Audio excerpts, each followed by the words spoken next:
ପିଲାମାନେ ମୋ ଚ୍ୟାନେଲକୁ ତୁମମାନଙ୍କୁ ସ୍ୱାଗତ କରୁଛି। ଆଜି ଆମେ ପଢ଼ିବା ସରଳ ସହଜ ସମୀକରଣ କ୍ଲାସ୍ 10 ମ୍ୟାଥର କ୍ଲାସ୍ 10 ପୁରା ନୋଟ୍ ତୁମକୁ କରିଦେବି। ତୁମେ ଭଲ ଭାବରେ ସେଇଆକୁ ପଢ଼ିବ। ତୁମ S1 S2ରେ ପୁରା 80% ମାର୍କ ଆସିବ, 80% ମାର୍କ ଆସିବ। ଫାଷ୍ଟ ଆମେ ଉପକ୍ରମରେ ପଢ଼ିବା। ଦେଖ ଦେଇଛି ଚଳରାଶିକୁ ଆମେ ଅଜ୍ଞାତ ରାଶି ବୋଲି ବି କହିପାରିବା। ଚଳରାଶି କ'ଣ ଦେଇଛି? ଯଦି A B Z X ଆଦି ଅକ୍ଷରକୁ ସଂକେତ ରୂପେ ବ୍ୟବହାର କରାଯାଏ, ଏହି ସଂକେତକୁ ଚଳରାଶି କୁହାଯାଏ। ଯେକୌଣସି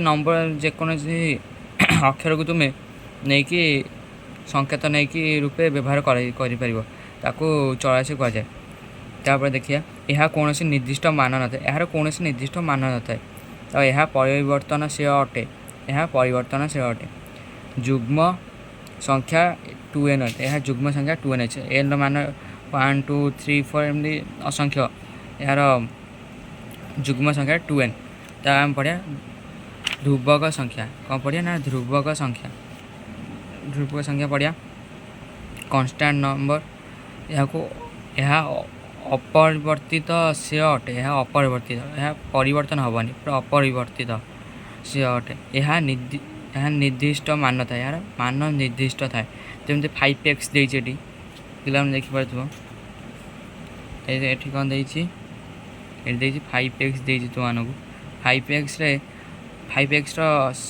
xଟା ହେଲା 5ର ସହକ, 5ଟା ହେଲା 5ର ସହକେ x। ଏଠି ଦେଖିପାରୁଥିବ x ହେଲା x 5ର ସହକ। ତାପରେ ଦେଇଛି ସହକ ଯେଉଁ କହିଲି 5x ହେଲା x ହେଲା 5ର ସହକ। ଆମେ ପଢ଼ିବା ଏବେ ସହକ କାହାକୁ କୁହାଯାଏ। ସହକ ମତଲବ କ'ଣ? ସହକ ମାନେ କ'ଣ? ଦେଇଛି ଯେକୌଣସି ପଦ ସାଂଖ୍ୟିକ ଉତ୍ପାଦିକ ଉକ୍ତି ଚଳରାଶିର ସହକ କୁହାଯାଏ। କୌଣସି ପଦରେ ସାଂଖ୍ୟିକ ଉତ୍ପାଦିକକୁ ଉକ୍ତ ଚଳରାଶିର ସହକ କୁହାଯାଏ। ଯେମିତି ସପୋଜ ଏଠି ଦେଇଛି, ଏଠି ପିଲାମାନେ ଦେଖିପାରୁଥିବ କ'ଣ ଦେଇଛି? 5x ଦେଇଛି। ଏଠାରେ x ସହକ 5।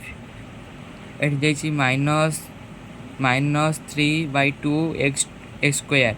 ଏଠାରେ xର ସହକ କିଏ? -3/2। ତାପରେ ଏଠି ଦେଇଛି ଦେଖିପାରୁଥିବେ ପିଲାମାନେ, ଏଠି ଦେଇଛି x/3। ଏଠାରେ xର ସହକ କିଏ? 1/3। ବୁଝିପାରିଲ ପିଲାମାନେ? ଚ୍ୟାନେଲକୁ ସବସ୍କ୍ରାଇବ୍ କର,